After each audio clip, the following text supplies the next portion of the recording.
Hey there, everybody. Welcome to our reaction and review for Yellowjackets Season 2, Episode 8. It chooses. Off Does screen, it ever? Jess and I have these drinks, and at the end of this video, we're each. No, I'm just. This is a. Holy, that's so dark. That got dark so fast. Listen, this episode got really, really dark. I didn't suggest we go and dive into a frozen lake and do anything like that now, did I? No, you didn't. But yeah, this episode was pretty dark. I mean, there was a lot of really good moments in this episode, especially for me, the stuff with Jeff and how he's trying to kind of balance being supportive but also being faced with some of the realities of thing that's going on and his own fears. I really like that the Jeff character isn't just kind of like a throwaway character, because that would have been really easy for the show to do, and they haven't done that. Every character that is there is really purposeful, which is something that I really appreciate about this show. I think this episode, it does a good job of sort of validating these people, paying that stuff off. I think the past storyline, awesome. Like, Oh, 10 out of yeah. 10. So good. Yeah, so much really great stuff, so much to sink into. The present stuff, okay, well, we'll get a little bit more into some of that as we get along here. Absolutely. And if you're looking for more Yellowjackets content, I mean, we do have here at the channel previews, reviews, there's all kinds of stuff going on here. But if you're looking for even more Yellowjackets content, we have a huge discussion going on over on our Patreon about who is the Antler Queen and what some of the clues are as to who this person is, or if it's maybe multiple people. There's all kinds of good discussion going on over there. We have a link for you down below in the description. If you click that link, head over there. You can check some of that out. Okay, let's start with the good, because I want to talk about what made me happy about this episode. All right. And some of that is very selfish and self-serving. I will say that right now, because okay, last week in the reviews, we introduced the newest character to the Yellowjackets extended universe, the Woodman, the mysterious character who is dictating things behind the scenes, who is making sure Javi stays alive. And this theory, it's building some traction, everybody. So, Coach Ben, number one, good on you for not dying, and for everybody who dunked on me in the comments for saying that the Yellowjackets were not chasing Ben because he wouldn't be able to run. You were correct. I was wrong. They were not chasing Ben. Listen, I've had a long time friend, Eddie McGee. He actually won the first Big Brother. He is missing his leg. He had cancer when he was 11, and he lost his leg because of it. You want to see somebody outrun those girls? It's him. He is one of the most athletic people I have ever come across. Now, unfortunately for Coach Ben. But Coach Ben, you're not as athletic as Eddie. I mean, Eddie will run circles around people. Yeah. No, I'm just happy, though, that Coach Ben, number one, still alive. Number two, he has a really interesting purpose now, because he has pieced together the clues, and it seems as though he has found the Woodman lair, the Wood lair, if you will. And there's, okay, I mean, there's the craziest part of my brain wants to go like full Hatch here on Lost, but this show is not trying to rip off Lost. It's not going to be the Hatch all over again.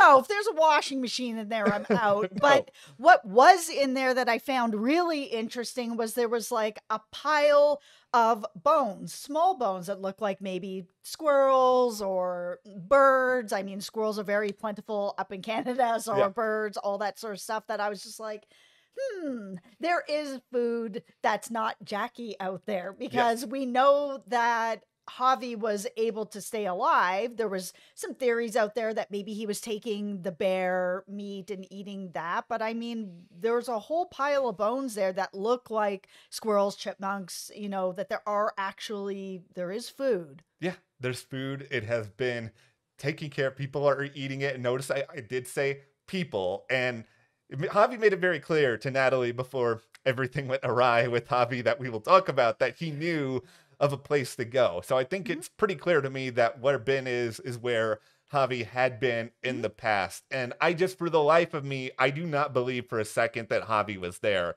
alone. Like, that he suddenly got that level of survival skills, that level of hunting skills, by himself, that he could find a way to survive, withstand the cold, all of this. I think there's probably more in this cave than we know. And I think we have here the woodman, the wood people. There's some sort of like, maybe it's a very primitive society. Maybe it's just one person, but we still have not seen Crystal's body. I think Crystal could be out there too. I think there's going to be a startling revelation for our old buddy Coach Ben in the finale. And, I'm sure we'll talk a little bit more about that when we have the preview up tomorrow, but I'm very fascinated.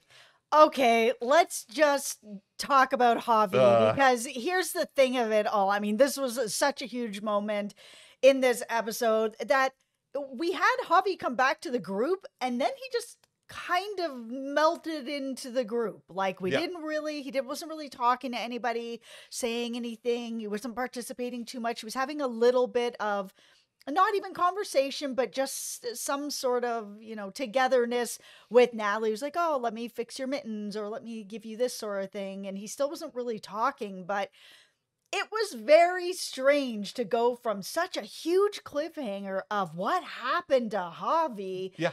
To then we get into this episode where then there was nothing. And then this episode where he's like, Natalie, I can help you. I know of a place. I was just like, oh, wow. Okay, here we go. I was so excited. I'm like, he's gonna reveal all this stuff.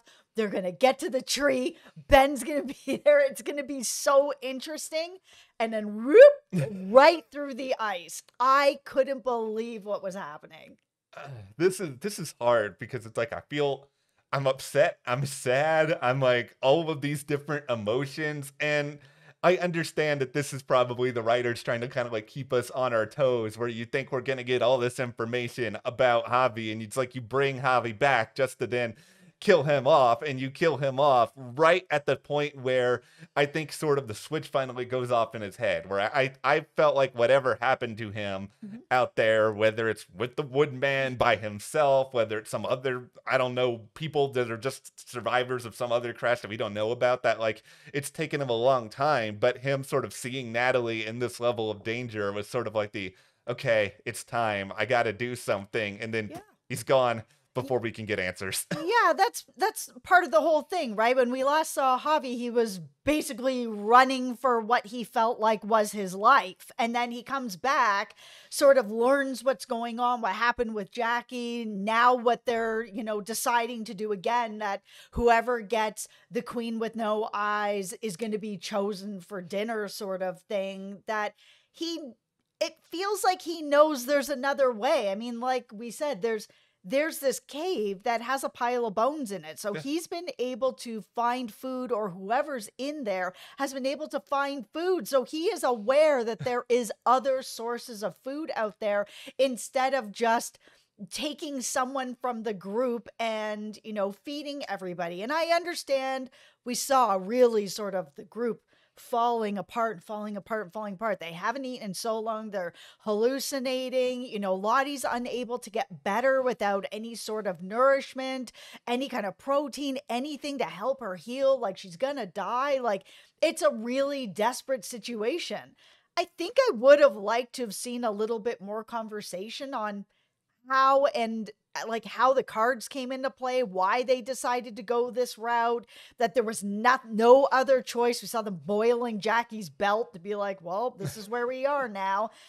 I think I would have liked to have seen a little more of that, just to see if there were some of the people that were like, I'm not participating in this and you can't make me, kind of thing. Because we have seen that the group is pretty divided on sort of like, it chooses, let the wilderness choose. And other people are like, nah. This all did feel a little bit rushed, right? Like, it felt like we either needed 10 episodes this season. Yes. Like, 9 or is short. 12 or 15 or 200. No, right? No, I think we needed more of this story. Maybe we could have cut out some other things in this episode that we'll talk about later, and brought more into the past. Like, this was also fascinating, and I think a lot of the dynamics and like the world building of the society is some of the stuff that, like, as an imaginative person, I don't even know if I pronounced that correctly, but I do not care. I love this sort of thing, and I wanted more of that to sort of get us from point A to point B. Yeah, especially since we saw, Shauna's the hatchet man, she's got the knife. It's like, okay, well, how did that get chosen? And then it's like, oh, we're going to put on Jackie's necklace, which I think a lot of us knew was what was going to happen. It was like a symbol of you're chosen. Jackie was the first and she gave of herself. And even Lottie upstairs is like, if I pass away, I'm giving you permission. Like, don't let me go to waste. Guys, survive, please. That, putting Jackie's necklace on, I think we all kind of knew was going to be sort of this talisman of you've been chosen. And here we go. It's just like, okay, well, how did that happen? Like, I think that conversation and those conversations needed to be shown to us. I would have really appreciated to see how they got to this point. Yeah, they're forcing us to make too many assumptions. And I mean, they're assumptions that sure we can make, but it's just like, why do we have to do that? Why can't you just sort of, not even hold our hand, but just sort of guide us a little bit through a lot of these things? Point at this, point at that. You have enough other mysteries. We have the cave. Like, you presented enough else to make us wonder and speculate about. Let's talk for a second about Javi going under that water, because it was such a hard scene to watch, because we know that Javi was trying to help Natalie. Yeah. And then we had that moment where Misty was like, no, Natalie, like, if you help him, you're done. You were chosen. You'll be done. It's done for you. You have to let him go. If you don't, you're next. You're going to be it. And just to see like that sort of shame and terror and guilt and sadness, like, the young actress who plays Natalie is she's amazing. Absolutely love. Yeah, one of the best in that whole timeline. And this really was gutting, because it is sort of a situation where we're like, okay, now we understand why Natalie in the present goes through it in the way that she goes through it. Yes. Where, every single one of her survivors, just because of this like self-created rule, was ready to take her out, was ready to have her for dinner. And it's just because of like this one person doing this one thing that ends up, unfortunately sinking him into the water where they let him drown. It's horrible. I mean, this is just a very stark reminder, this episode, of how brutal this world is and how sad this show can be. Absolutely. And it also adds to the layers for Natalie, because we know that her relationship with Travis is very deep. He's now come to forgive her and saw how well she was treating Javi, that even though, he wasn't speaking, she was kind, caring, helping as much as she's able to. Now she has this next layer of guilt on her of like, he was trying to help me and I let him go. And now she's got to explain that to Travis in some sort of way, that the next meal is his brother. I can't wait for this finale. I honestly cannot. I think there's going to be a lot of big movement when it comes to sort of the power structure of this group. I'm not saying we're going to learn everything like, the Antler Queen that we discuss on Patreon. I don't know if we're going to go that far, but I think we're going to be inching a lot closer, I think, to answers in the final episode here. Okay, so in the present, we're going to talk quickly sort of what happened. So we all know that Adam has resurfaced. Yeah. In little pieces. We saw the cops all show up at, Jeff and Shauna's house, going through his house, showing him the pictures.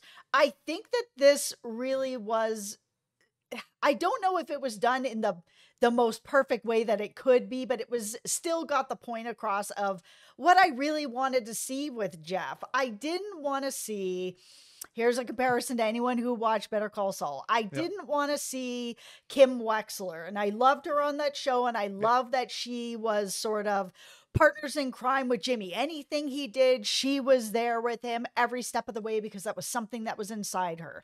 I wanted to see a little bit more of Breaking Bad. And I know, like, not everyone loved the Skylar character, because a lot of people were like, she should have stood by Walter. But it's just like, her husband comes home and is basically like, I've got this empire of drugs and this is what I'm doing behind your back. And she's supposed to be like, yeah, let's go. She had like a very real reaction to it. Yeah. And then we've got Jeff here, where he's been pretty supportive. He's been trying to find ways to, bring the family together. Like, he hasn't agreed with everything that she's done, but she's told him, this is what's happened. I've killed somebody. And he's been like, okay, let's figure out how to deal with it. Kind of like over on Santa Clarita Diet, another show we've talked about here a lot that we really liked. And it has brought the family together in a way that wasn't together before. But the minute that he saw those pictures of what happened to Adam's body and really thinking about it and having that nightmare, that type of fear makes complete and total sense for him to have. And it doesn't mean he's going to back out on Shauna and stop supporting her. We saw later he had that conversation with Callie where he's like, yeah, listen, your mom is carrying a lot on her shoulders. She lost a son out in the wilderness. She was a teenager. Like, yeah, she's got some problems, but we're all going to be here to help her through it. But yeah, he has that fear, and that's a normal thing. And if they didn't show me that he had some sort of fear for himself or fear in general, I'd be like, I'm calling bollocks on that. Like, I just don't know how that would be. I am on board with about 85% of everything we saw with Jeff in this episode. Like, I think everything you said is important in terms of what we needed to see from Jeff. I just didn't want the dream. I just didn't like the dream. And I think the only reason I didn't like the dream is because we just had a dream, a couple of episodes really, about the baby and, what Shauna was dreaming about there. And I don't want to see them fall into this dream where the moment we started to see things go south with Jeff and Shauna, I was like, okay, it's a dream. I'm just going to tune out for the next minute or so because they love coming back to this. I think we needed to see the emotions that you talked about that the show did give us in that conversation with Callie. I just wanted it presented in a little bit of a more creative and interesting way rather than just like, this is a shocking, macabre show. Let's go really gross here and go for it. It's like, we know you guys can do this. I just want a little bit of something different. Yeah, I mean, there was a lot of that in this last promo for this episode too. Like, the blood on the picture and we were all talking about it. And it's like, okay, it was just part of a dream. And then, Mari screaming. Okay, that was also a part of like a hallucination. Like everybody is seeing things that just aren't there or kind of, stuck in a way. Okay.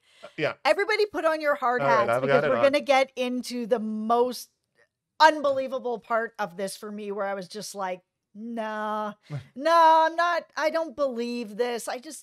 Okay. Yeah. Lottie is with everyone and they all have this big admission of everything that's going on. Everybody's on the same page now. Then Lottie turns around with all these drinks and one of them is poisoned. And it's like, okay, the wilderness is deciding we're all just going to take one of these drinks and, we got to give them somebody.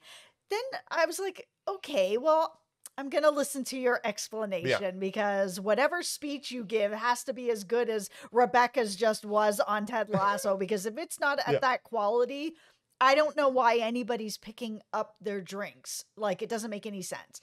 And so she starts going through people where basically she's kind of like, when I found Natalie, she was ready to unalive herself and go down that route. And, but then you saved her and now you're like, let's go. Like, take this drink. You were there anyways. I was like, well, then what was the point of saving her? I don't understand. And then it's like, and Van, what do you have going on? You're just kind of living in the past. I'm like, is that a reason for her to drink poison? Like, I don't think it is.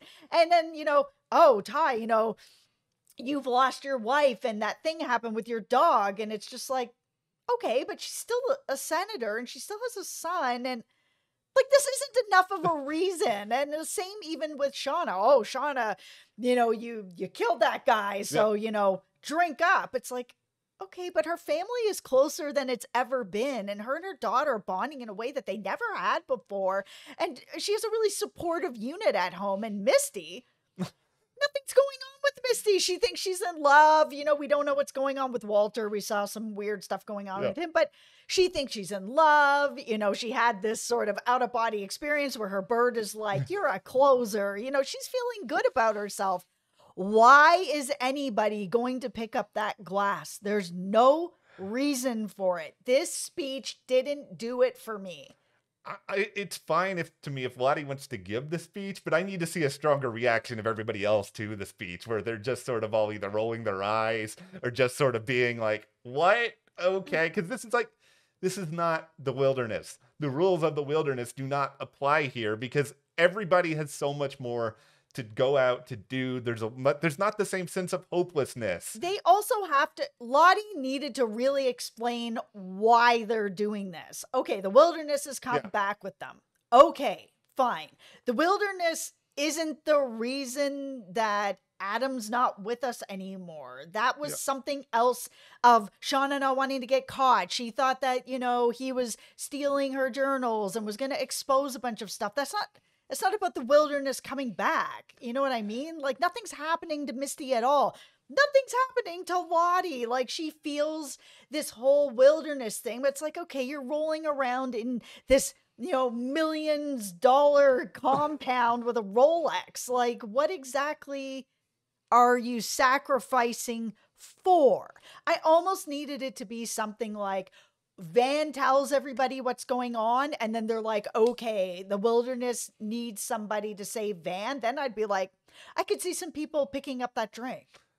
Yeah, because you have a specific outcome in mind that like actually furthers along an end goal. Like to me, yeah, they're not sacrificing for food. They're not sacrificing even for the wilderness. Like, what is it the wilderness is doing or asking for? And I even feel weird, like kind of, dogpiling on that this is where they're going, because my theory has been all season that the wilderness has come back to take the Yellowjackets, to take all the Yellowjackets that are in the present. They've already lost Travis in the present, that I think that they're all going to go. And that, especially this episode where Natalie was supposed to be the first person chosen, that Natalie was going to, I've been saying it all season, Natalie's going to be the person that's going to go. They're going to pick, a really prominent actress to leave the show. They're going to take a huge risk and a huge swing at this.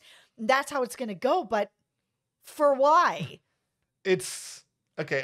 I still think it's a great theory, and I still think that it's a really interesting premise for this show. They just didn't present it in a way that was appealing or believable or as exciting. Believable.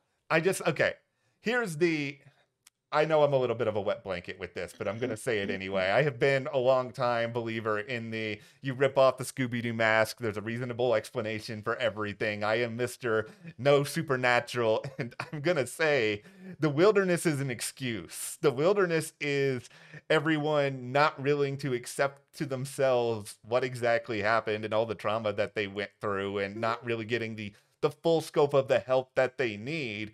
And because they've all sort of been around each other again, all this sort of just pain and hurt and grief has risen to the surface. And instead of actually like really facing it, they have this fleeting moment of fun last week, which I think we all enjoyed. Like, it was really cool to see them all together enjoying themselves, but it's sort of like now they're on this other big extreme where they're just like, somebody must go. And I'm just sitting here being like, well, no, not that. Why? Yeah, this doesn't have to happen. Like, I know watching everybody in therapy is just not that exciting of a show, and I understand why it's sort of not playing out like that. But at the same time, I mean, there's so many of us out here who have gone through something or have, we haven't gone through, I hope we haven't gone through what, the Yellowjackets went through as teenagers, but there's a lot of other things that this show touches on when it comes to sort of mental health that a lot of us have gone through. So when Natalie was kind of like, hey, listen, we're all together,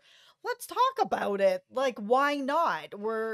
We can't talk about it to anybody else, but we can talk about it to each other. I was like, here we go. Yes. Yeah. This can be something that makes this show very relatable. And it is the thing that makes this show very relatable to so many people that go through this, that have their own struggles, are like, yeah, I struggle with this or that or whatever. And this show is showing that, and it's showing it in a fairly realistic way. I think it would have been so much more powerful to see them actually try to get through it together.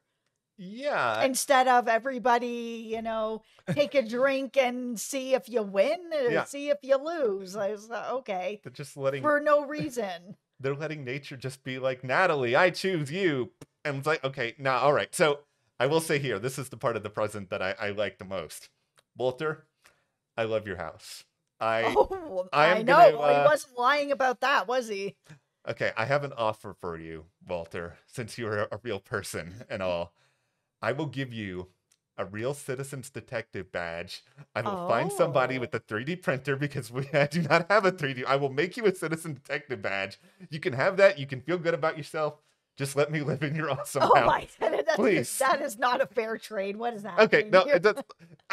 Maybe he'll let you live in his closet. His closet is probably actually better than most people's houses, but it is.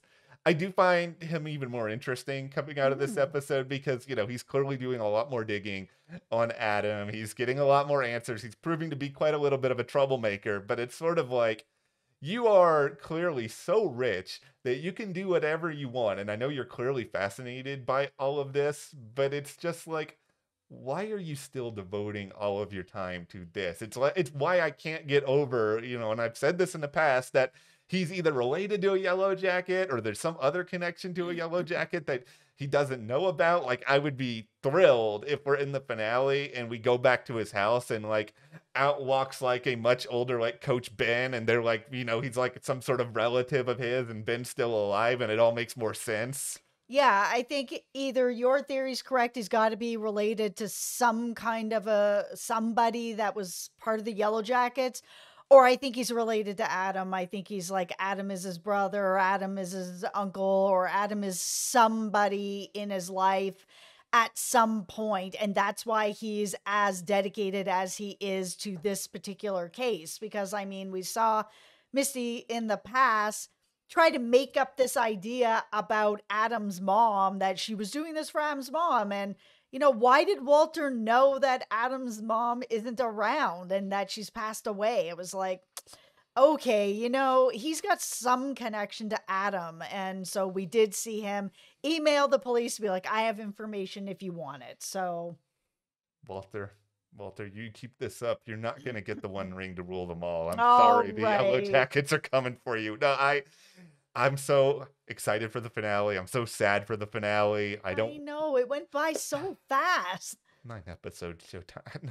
How dare you guys only give us 9 episodes? And, who knows, with everything with the strike, what's going to go on in terms of season 3, but we'll have more time to discuss that. But as we noted earlier, we will have a preview very, very soon. Keep your eyes peeled for that. Check out our Patreon for an exclusive Antler Queen discussion. That link is in the description. And thank you to all our Patreons who are over there already supporting us. We really appreciate it. Thank you guys, and we'll see you here next time.